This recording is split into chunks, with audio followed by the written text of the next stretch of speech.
तो अगर आप इस चार्ट को ध्यान से देखेंगे तो यहाँ पे देखिए इंडियन स्टॉक मार्केट का जो डाउनफॉल है वो 27 सितंबर से स्टार्ट हुआ। एफआईआई ने सेलिंग करना यहाँ पे स्टार्ट किया और यहाँ से सारे के सारे स्टॉक और सारे के सारे म्यूचुअल फंड नीचे गिर चुके हैं।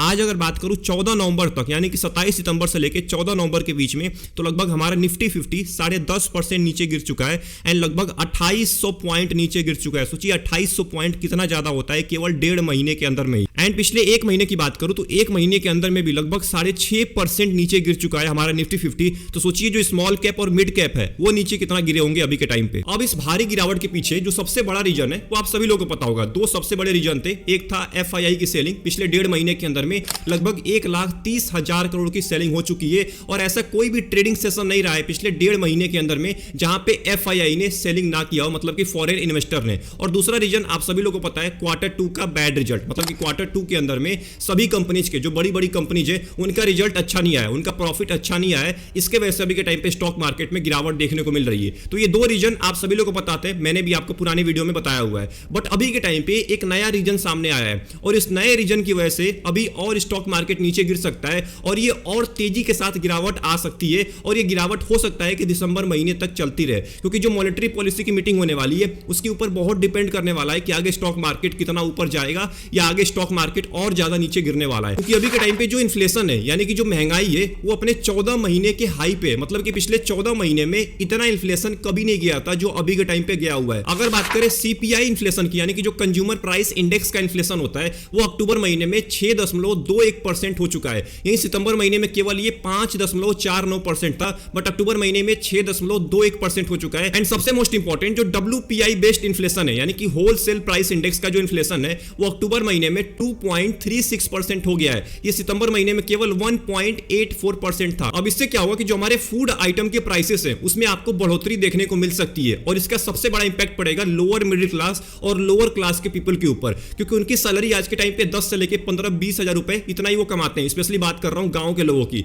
और गांव का जो कंजम्पशन है वो 50% केवल फूड आइटम में ही जाता है। मतलब अगर 20,000 रुपए कमा रहे हैं तो 10,000 रुपए केवल वो खाने में ही निकाल देते हैं। तो अगर उस खाने के लिए उनको ज्यादा प्राइस पे करना पड़ेगा तो ऑब्वियस सी बात है उनकी सैलरी अब कम पड़ने वाली है, क्योंकि पहले ही उनकी सारी की सारी सैलरी खर्च हो जाती थी केवल घर के खर्चों के अंदर। और अभी अगर केवल फूड के प्राइसेस, मतलब कि जो रेगुलर बेसिस पे खाते हैं उसके ही प्राइस अगर बढ़ेंगे तो ऑब्वियस सी बात है ना, लोग कम खर्चा करेंगे।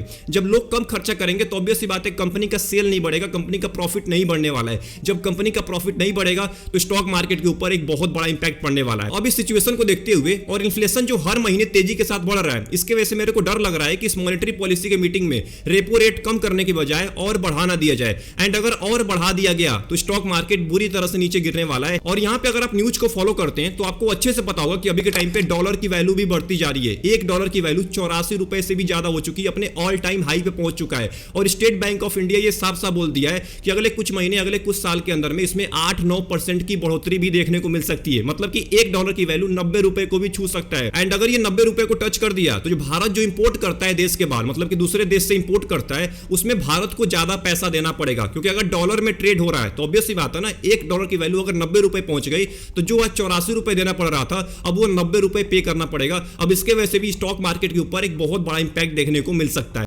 तो यहां तक तो हमने बात कर लिया कि आखिर में अभी के टाइम पे स्टॉक मार्केट में क्या चल रहा है, जिसके वजह से अभी के टाइम पे स्टॉक मार्केट और ज्यादा नीचे गिर सकता है। अब आते हैं एक मोस्ट इंपॉर्टेंट मुद्दे के ऊपर, यानी कि म्यूचुअल फंड के इन्वेस्टर के ऊपर। अभी के टाइम पे म्यूचुअल फंड के इन्वेस्टर मेरे को लगता है कि मार्केट को बचा के रखे हुए हैं एसआईपी के माध्यम से। अभी क्या हुआ है ना कि अक्टूबर महीने में ऑल टाइम हाई इनफ्लो आया है, मतलब कि लगभग 25,000 करोड़ से ज्यादा का एसआईपी इनफ्लो आया है केवल अक्टूबर महीने के अंदर में, जो आज तक कभी नहीं हुआ था। आज तक कभी किसी महीने में ऐसा नहीं हुआ था कि 25,000 करोड़ से ज्यादा का इनफ्लो आया हो। अगर बात करें सितंबर महीने के अंदर में तो केवल 23-24 हजार का इनफ्लो आया हुआ था, बट अक्टूबर में ये बढ़ के 25,000 करोड़ से ज्यादा हो चुका है। एंड यहाँ पे एक और चीज देखने वाली है जो कि मोस्ट इंपॉर्टेंट है। अक्टूबर महीने के अंदर में जो नए एसआईपी रजिस्टर्ड हुए, मतलब कि जो नए एसआईपी ओपन हुए, वो लगभग 63 लाख से भी ज्यादा हुए। सोचिए 63 लाख कितना बड़ा अमाउंट होता है अगर एक महीने के अंदर में इतने एसआईपी रजिस्टर्ड हो रहे हैं म्यूचुअल फंड के अंदर। अब इसके वजह से क्या हुआ है कि मार्केट बुरी तरह से नीचे नहीं गिरा है। अगर ये एसआईपी नहीं किए होते, म्यूचुअल फंड के इन्वेस्टर पैसा नहीं डालते गिरते हुए टाइम टाइम में, या जो डोमेस्टिक इंस्टीट्यूशनल इन्वेस्टर है कि DII है वो भी पैसा नहीं इन्वेस्ट करते मार्केट के अंदर,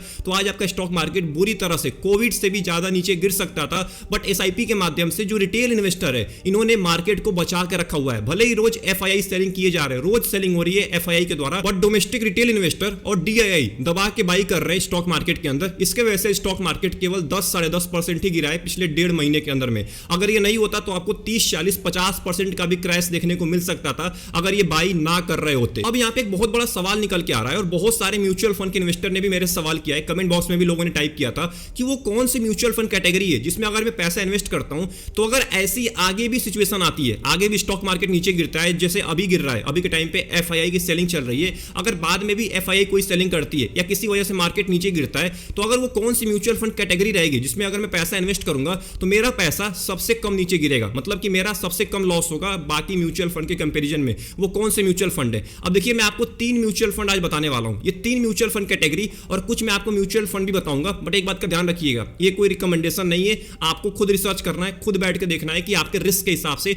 और आपके गोल के हिसाब से कौन से म्यूचुअल फंड होने वाले हैं। मैं केवल आपको एक अनुमान देने वाला हूं कि ऐसे ही म्यूचुअल फंड आपको चूज करने हैं लंबे टाइम में, जिससे आगे अगर मार्केट क्रैश होता है या मार्केट अगर करेक्ट होता है तो आपका सबसे कम लॉस हो। तो हमारी जो पहली म्यूचुअल फंड की कैटेगरी होने वाली है उसका नाम है फ्लेक्सी कैप कैटेगरी। अब देखिए फ्लेक्सी कैप कैटेगरी क्यों इंपॉर्टेंट है? इसीलिए इंपॉर्टेंट है क्योंकि यहां पे आपके पैसे को तीनों कंपनी के अंदर डाला जाता है, large cap, mid cap, small cap. यहां पे फंड मैनेजर को छूट मिलती है, अगर उसको लग रहा है कि स्मॉल कैप नीचे गिर रहा है तो ज्यादा पैसा उठा के लार्ज कैप में डाल देगा। अब देखिए फ्लेक्सी कैप के अंदर मैं 2 म्यूचुअल फंड बताने वाला हूं, एक है पराग पारिक फ्लेक्सी कैप, एक है HDFC फ्लेक्सी कैप, जो अभी के टाइम पे पिछले 1.5 महीने में मार्केट करेक्ट हुआ है, इसमें सबसे कम नीचे गिरे हुए हैं ये 2 म्यूचुअल फंड। अब अगर आप यहां पे पराग पारिक फ्लेक्सी कैप को देखेंगे तो पिछले 6 महीने के अंदर में आपको लगभग 10.5% का रिटर्न दिया है, कैटेगरी एवरेज ने लगभग 9.5% का दिया है। 3 महीने से देखिए, 3 महीने से असली गेम स्टार्ट हुआ है, ये आपको लगभग 3% का रिटर्न दिया है और कैटेगरी एवरेज लगभग 2% नीचे गिर चुका है। वहीं बात करें 1 महीने की तो पिछले 1 महीने के अंदर में केवल 2 से लेकर 2.5% ही नीचे गिरा है पराग पारिक फ्लेक्सी कैप। वहीं इसका कैटेगरी एवरेज जो है वो लगभग 6.5% नीचे गिर चुका है।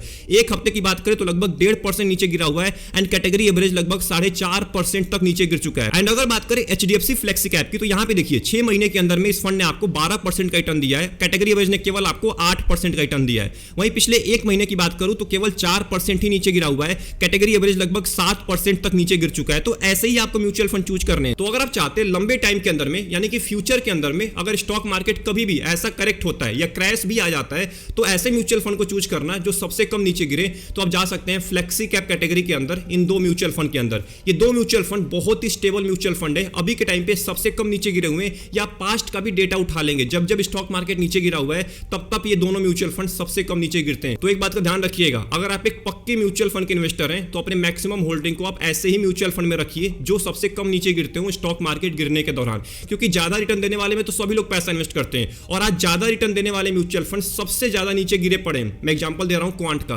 क्वांट सबसे ज्यादा रिटर्न दे रहा था पिछले 2 साल में, 3 साल में, 4 साल में, आज उसकी बुरी हालत हो चुकी है, लगभग 10% हर कैटेगरी के अंदर नीचे गिर चुका है। तो ऐसे म्यूचुअल फंड में जाना है, आप ही सोच के देखिए, वैसे म्यूचुअल फंड में जाना है या एक ऐसे म्यूचुअल फंड में जाना है जो थोड़ा सा कम रिटर्न दे बट स्टेबल रहे, गिरते हुए मार्केट में भी मेरा पैसा ज्यादा लॉस में लेके ना जाए, तो ऐसे म्यूचुअल फंड में अपने ज्यादा होल्डिंग को रखा करिए। अब आते हैं अपने अगले 2 म्यूचुअल फंड कैटेगरी के ऊपर जो होने वाले मिड कैप से और लार्ज कैप से। मिड कैप से मैंने लिया है कोटक इमर्जिंग इक्विटी फंड को एंड लार्ज कैप से लिया है मैंने निप्पॉन इंडिया लार्ज कैप को। चलिए देखते हैं कि आखिर में ये मार्केट से कम गिरे, कैटेगरी एवरेज से कम गिरे या ज्यादा नीचे गिर चुके हैं। तो यहां पे अगर मैं बात करूं कोटक इमर्जिंग इक्विटी फंड की तो देखिए 6 महीने के अंदर में आपको 17% का रिटर्न दिया है, कैटेगरी एवरेज ने केवल 10% का दिया है। 3 महीने में 0.5% का रिटर्न है, वही कैटेगरी एवरेज 2% नीचे गिरा हुआ है। 1 महीने के अंदर में लगभग 5.5% नीचे गिरा हुआ है, कैटेगरी एवरेज 8% तक नीचे गिर चुका है। सोचिए 8% नीचे गिर चुका है। एक हफ्ते की बात करें तो लगभग 2.5% नेगेटिव रिटर्न है, वही कैटेगरी एवरेज का 3% का नेगेटिव रिटर्न है। और पिछले 1 हफ्ते और 1 महीने के अंदर में देखिए 1 नंबर और 2 नंबर पे ट्रेंड कर रहा है,